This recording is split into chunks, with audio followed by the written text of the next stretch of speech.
4 రాష్ట్రాల్లో రాజ్యసభ అభ్యర్థులు ప్రకటించింది కాంగ్రెస్. రాజస్థాన్ నుంచి సోనియా గాంధీ నామినేషన్ వేశారు. బీహార్ నుంచి అఖిలేష్ ప్రసాద్ సింగ్, హిమాచల్ ప్రదేశ్ నుంచి అభిషేక్ మను సింఘ్వి, మహారాష్ట్ర నుంచి చంద్రకాంత్ అండరోని రాజ్యసభకు నామినేట్ చేశారు. తెలంగాణ అభ్యర్థులను కూడా త్వరలో ప్రకటించే అవకాశం కనిపిస్తోంది.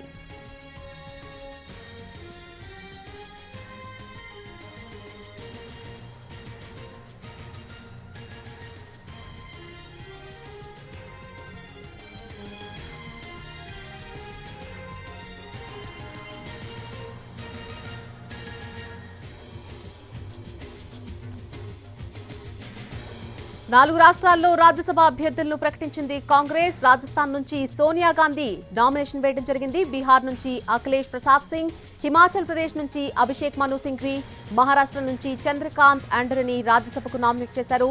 తెలంగాణ అభ్యర్థులను కూడా త్వరలో ప్రకటించే అవకాశం ఉంది.